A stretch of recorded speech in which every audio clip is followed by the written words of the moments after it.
Muy buenas tardes, gracias por venir una vez más. Aquí estamos en el curso que se llama La Doctrina de Dios. Y en la introducción a este curso hemos estado tocando conceptos muy filosóficos. Y hablamos en la clase pasada acerca de la trascendencia de Dios, el concepto que dice que Dios es diferente, es distinto y distante. Y también la inmanencia de Dios, que dice que Dios está cerca y también que nosotros podemos tener una relación íntima y personal con Él. Pero también empezamos a hablar de las ventajas y desventajas de usar conceptos filosóficos o de usar una estructura filosófica para hablar de Dios o hablar de la teología. La Iglesia siempre lo ha hecho y me imagino que sigue haciéndolo. Pero en esta noche vamos a evaluar este fenómeno. Vamos a evaluar históricamente cómo la Iglesia ha desarrollado ciertos conceptos teológicos utilizando la filosofía griega. Y vamos a tocar algunos padres de la Iglesia, algunos teólogos que también eran expertos en combinar filosofía griega con la teología bíblica. Y ese comentario no es sin crítica. Esta clase vamos a evaluar todo este proceso. Vamos a orar, por favor. Gracias, Padre, por darnos una oportunidad más para estudiarte a ti. Te confesamos que este proyecto de estudiarte es inmenso y es a la vez increíble. Te damos gracias porque tú nos has ayudado mucho en este proceso. Gracias por revelarte. Gracias por hablar, gracias por enseñarnos quién eres, gracias por hablar con varios profetas, hasta 40, gracias por hablar en voz alta, gracias por escribir algunos escritos, gracias por morar en los profetas con el Espíritu de Cristo para enseñarles acerca de tu voluntad y acerca de quién eres. Gracias que por medio del Espíritu Santo podemos estudiarte guiados por tu palabra, por la revelación perfecta y también ayudados por el Espíritu que guió a los profetas y apóstoles para escribir lo que tenemos. Ayúdame a mí a hablar con claridad y también con amor, con respeto. Danos una muy buena experiencia estudiando estas cosas. Te lo pido todo en el nombre de Cristo Jesús. Amén.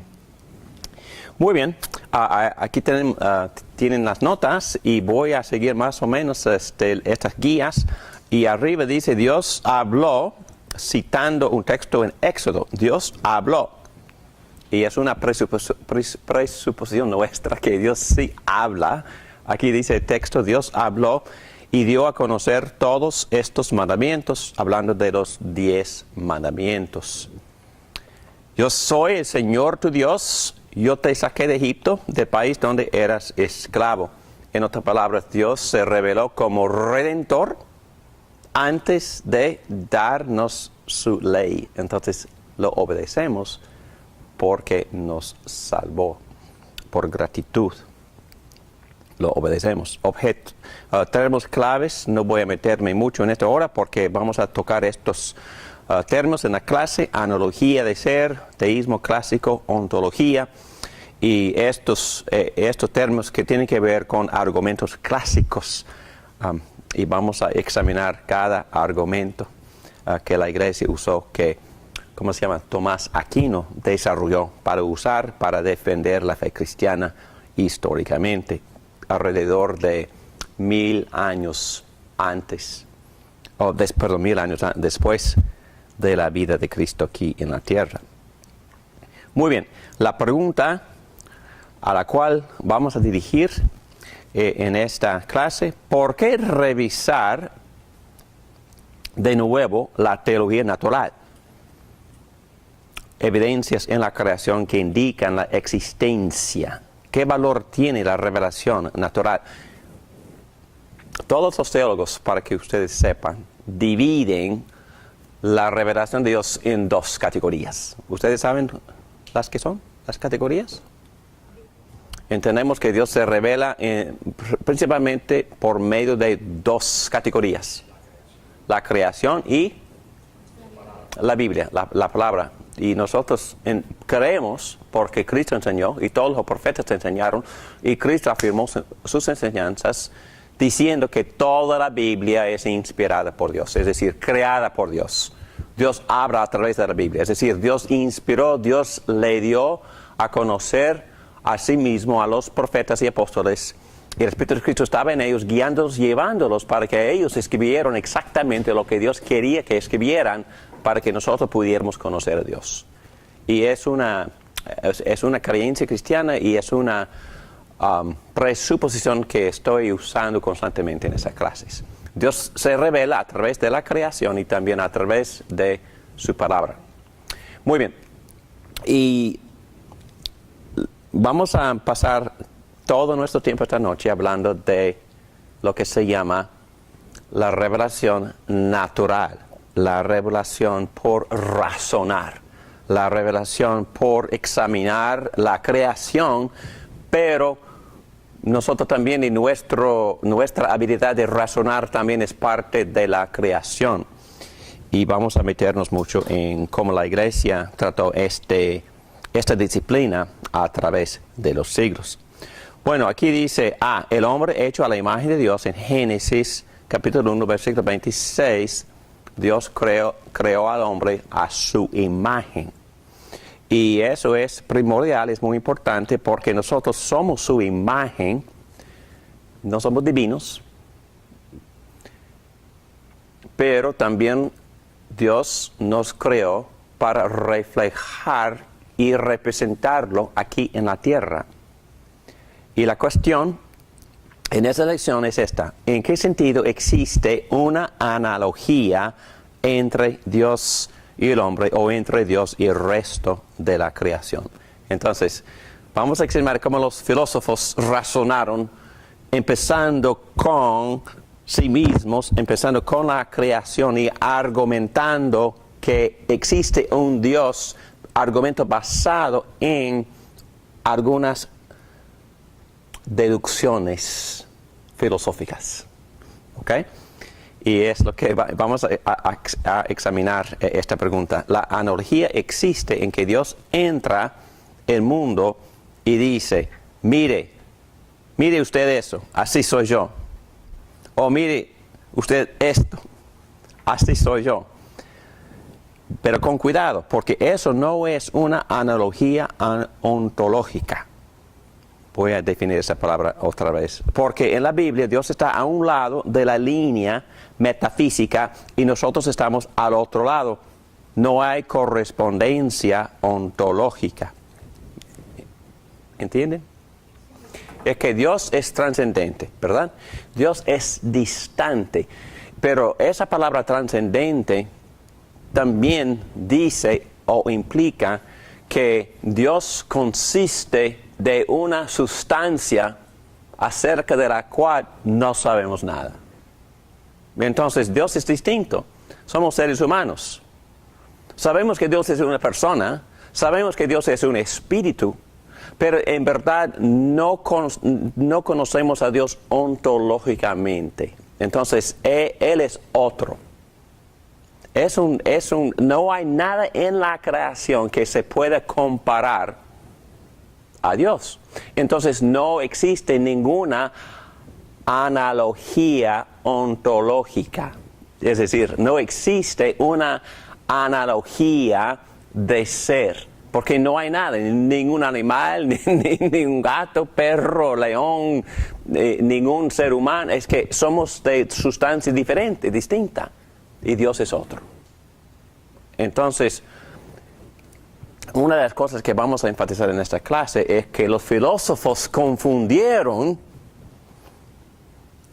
estos dos conceptos. Confundieron la posibilidad de conocerlo epistemológicamente, o es decir, por analogías, pero no analogías ontológicas.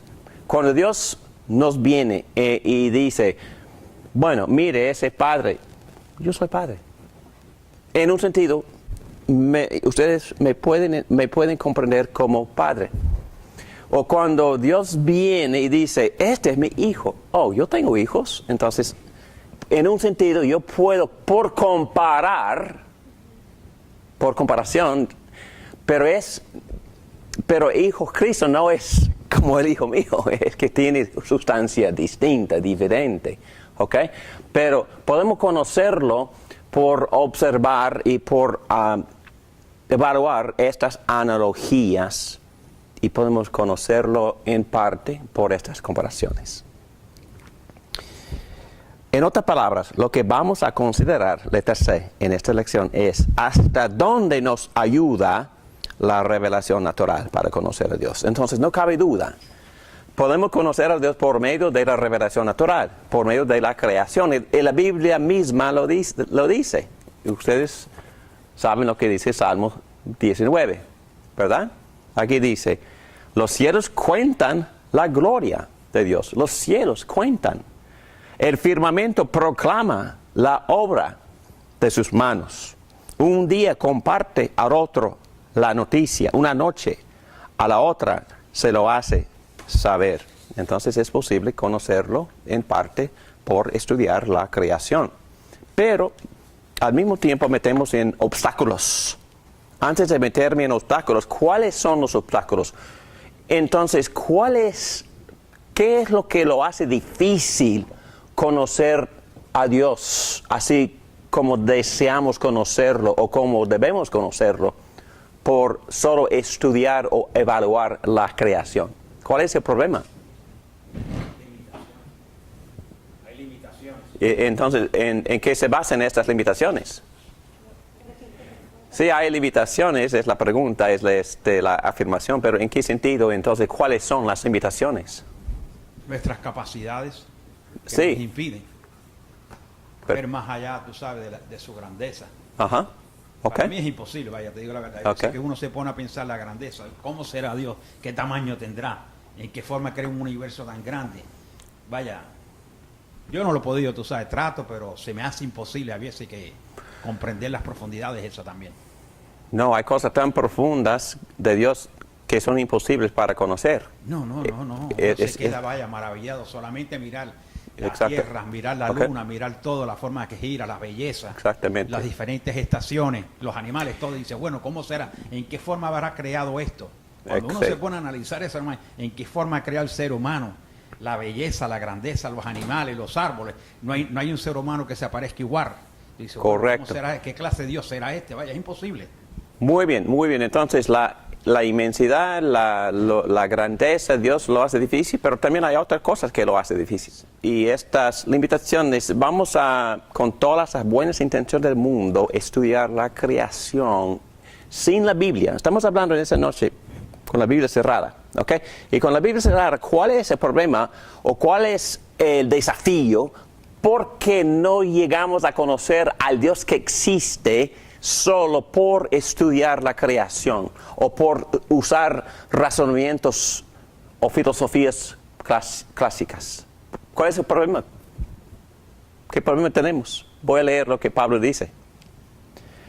Me explico. Lo que se puede conocer acerca de Dios es evidente para ellos, pues Él mismo se lo ha revelado, es decir, Dios mismo se ha revelado, porque desde la creación del mundo, las cualidades invisibles de Dios, es decir, su eterno poder, su naturaleza divina, se perciben claramente a través de lo que Él creó, de modo que nadie tiene excusa. Entonces, cualidades invisibles, Dios es espíritu, eterno poder, naturaleza divina. Y en el siguiente capítulo vemos que es bondadoso y también en este mismo capítulo es santo y expresa ira contra la maldad. Entonces sabemos todo esto por estudiar la creación. Pero la segunda pregunta en página 18 es ¿cuáles son los límites o insuficiencias de la revelación natural? ¿Y por qué existen estos límites? Bueno, versículo 18 dice, ciertamente la ira de Dios viene revelándose desde el cielo contra toda impiedad e injusticia de los seres humanos que con su maldad obstruyen la verdad. Entonces, hay un problema en nosotros, se llama pecado. Y bíblicamente hablando, el pecado ha afectado nuestra habilidad para poder razonar bien. Quizás no quieren admitirlo, pero es que no somos tan inteligentes como pensamos que éramos.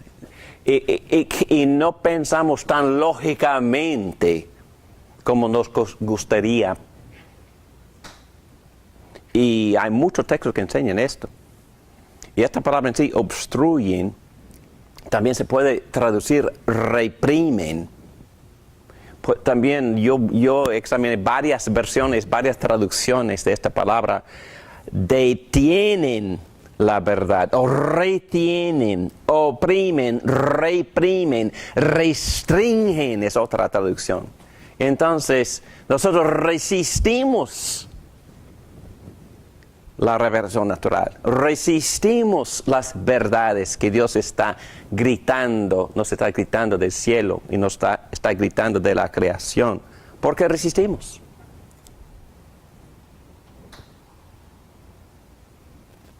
Yo admito que yo resisto. ¿Por qué resistimos? Resistimos porque cuando una persona santa que es mi creador, se me revela y quiere tener una relación conmigo, esa relación personal siempre viene con obligaciones. Siempre. Tomando el ejemplo de Susana, conocer a cualquier persona de inmediato implica obligaciones. Y es una pregunta que los consejeros matrimoniales hacen en la consejería premarital. Hay que enseñar a hacerle la pregunta a la pareja, ¿cómo? ¿Cómo? Instrúyeme, ¿cómo? Ayúdame, ¿cómo te amo? Ayúdame a ayudarte. ¿En qué forma? ¿Qué necesitas de mí? ¿Qué actos requieres de mí? Entonces, entonces la relación viene siempre con obligaciones y si no cumplimos con esas obligaciones, conflicto surge. Pero nosotros sabemos por instinto que el Dios Santo del universo nos llega con obligaciones y resistimos. Y yo digo, no es parte de mi clase esta noche, pero yo digo que obviamente si estoy viviendo en inmoralidad y alguien se acerca a mí con una revelación o con un mensaje de un Dios que aborrece la inmoralidad, yo voy a hacer todo lo posible para redefinir todo lo que esta persona me está diciendo. Voy a también crear en mi propia imaginación otro Dios, ¿verdad? Que no me requiera tanto o nada. Estoy hablando de la regla de nuestra cultura. Estamos inventando dioses que no nos requieran nada. Y si en verdad lo que se llama panteísmo es la verdad y que la única divinidad existe como parte de lo creado y yo soy parte de esa divinidad, entonces no tengo que dar cuentas a nadie, menos a mí. ¿Qué Dios, verdad? Y precisamente por eso la gente me dice, no soy religioso, pero soy espiritual. Sí, espiritual porque están en contacto con sí mismos y se dan cuentas a sí mismos. Entonces han redefinido a Dios por completo. Y Pablo dice que cuando Dios grita del cielo, cuando Dios nos grita de la creación diciéndonos que soy santo, que soy todopoderoso, que soy eterno y que yo tengo ciertas obligaciones. Y la conciencia tuya te enseña esto todos los días. Y si no tengo remedio, yo voy a buscar la forma en que yo pueda escaparme de ese Dios. Voy a redefinirlo. No, es decir, voy a hacer exactamente, voy a obstruir la verdad que me está golpeando en la cara. Ese es el problema que tenemos. Y hay muchos textos que lo dicen. Aquí abajo dice que cuando nosotros sustituimos lo creado por el Creador, versículo 21, a pesar de haber conocido a Dios, no lo glorificaron como a Dios, ni le dieron gracias, sino que se extraviaron en sus inútiles razonamientos y se les oscureció su insensato corazón. Aquí abajo dice, además como estimaron que no valía la pena tomar en cuenta el conocimiento de Dios, Él a su vez los entregó a la depravación mental. Fuerte, fuerte. Esa palabra depravación quiere decir que ese concepto de pecado, esa ley, ese principio de pecado que es parte de mi naturaleza, me ha afectado en todas las partes de mi ser, incluye mi mente. Entonces, lamentablemente mi mente no funciona con claridad y es por la contaminación del pecado. Ok, muy bien, esas cosas son muy negativas, pero bueno, vamos a llegar a cosas más positivas.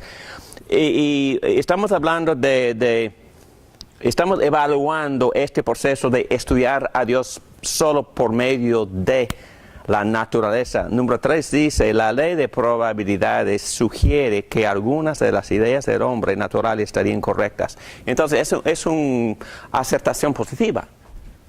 Si estudiamos a Dios y si estudiamos la naturaleza y si estamos tratando de concluir o llegar a ciertas conclusiones correctas de las verdades de Dios, vamos a tener éxito. El apóstol Pablo dice que vamos a estar en lo correcto con un gran porcentaje de tiempo. Entonces, por la ley de probabilidades, de vez en cuando, o muy a menudo, voy a llegar a conclusiones correctas. ¿Verdad? Pues Dios es bello, Dios es hermoso, Dios es santo, Dios es todopoderoso, Dios es un espíritu. Todas esas cosas llegamos y por la ley de probabilidades, a veces estamos en lo correcto.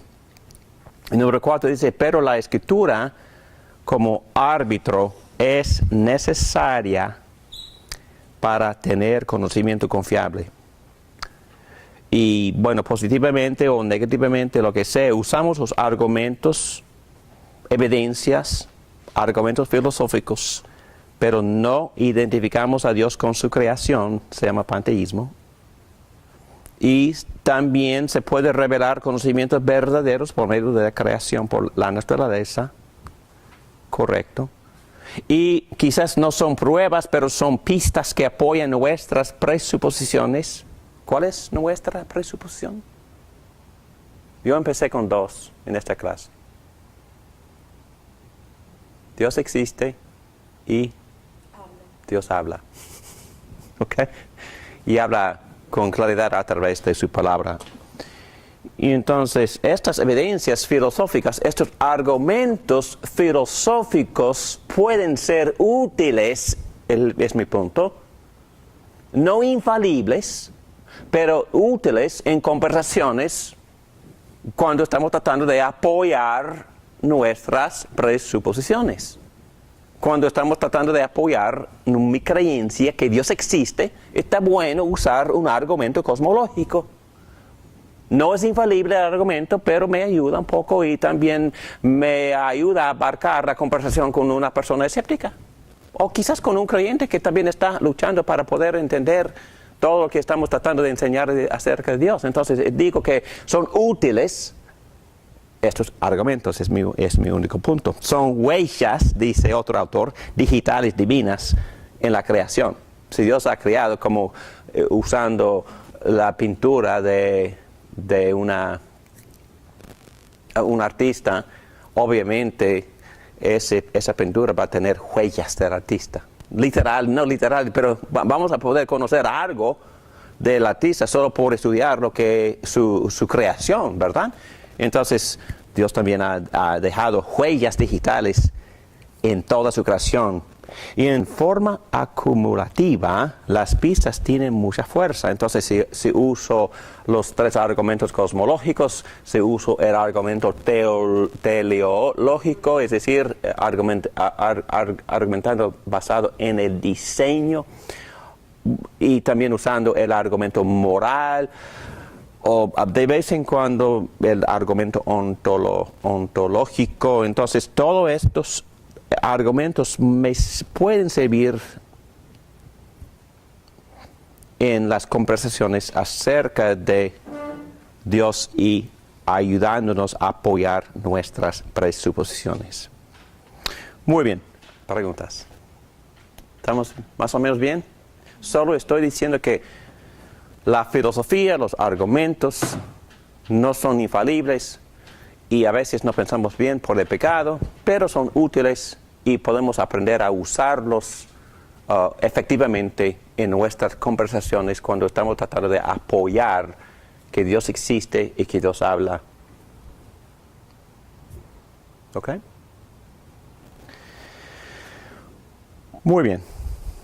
Entonces, una introducción a las pruebas clásicas para la existencia de Dios. Y no voy a definirlas todavía, o definirlos, pero estoy evaluando todavía. Pero entienden lo que digo cuando digo argumentos clásicos. Bueno, como Aristóteles y después Tomás Aquino usaron los argumentos cosmológicos, causa y efecto. Vamos a examinar los argumentos al ratito. Pero ellos argumentaron del efecto a la causa. ¿Ok? Ustedes pueden entender esto. Muchos científicos argumentan que por las evidencias de un sistema, de un diseño, algunos argumentan de que tiene que haber un diseñador. Argumentan desde el diseño, lo complejo de la creación o del universo, los sistemas que son simbióticos, unos dependen de otros. Entonces ellos argumentan que, wow, entonces eso requiere cierta inteligencia, ¿ok? Un diseñador. Son los argumentos que los filósofos no cristianos, como Platón y Aristóteles, usaron antes de que los teólogos de la iglesia adquirieron esos argumentos y condujeron una boda, un matrimonio, y unieron esos argumentos filosóficos con ciertos argumentos teólogos y resultaron en un híbrido. Y vamos a examinar que a veces ese híbrido no es bíblico ni es filosófico, pero es un híbrido. Y este autor, voy a decir eso ahora, este profesor, Dr. Michael Williams, estamos basando estas clases sobre sus enseñanzas, y él dice que mejor empezar con la forma en que Dios se comunicó. ¿Qué quiere decir él? Mejor tratar de hablar de Dios así como Dios se reveló. ¿Qué quiere decir? A través de la Biblia. Y dijo en alguna parte de sus notas, bueno, si tuviéramos que llegar a ser filósofos para poder entender o conocer a Dios, entonces Dios nos hubiera revelado en términos sumamente filosóficos y Dios hubiera establecido varias instituciones filosóficas para enviar a todo el mundo para estudiar filosofía para poder conocerlo. Pero no lo hizo. ¿Qué hizo? Él habló directamente con los hombres y les habló en voz alta y les dijo, escriban esto, yo soy así, miren eso, así soy yo, escriban eso. Okay. Y después ese Dios dijo, bueno, el hombre no está prestándome atención, yo mismo voy a ir. Él se bajó. Y la segunda persona de la Trinidad bajó, se llama Jesucristo. Y la segunda persona de la Trinidad entró en el vientre de María, la Virgen, y nació.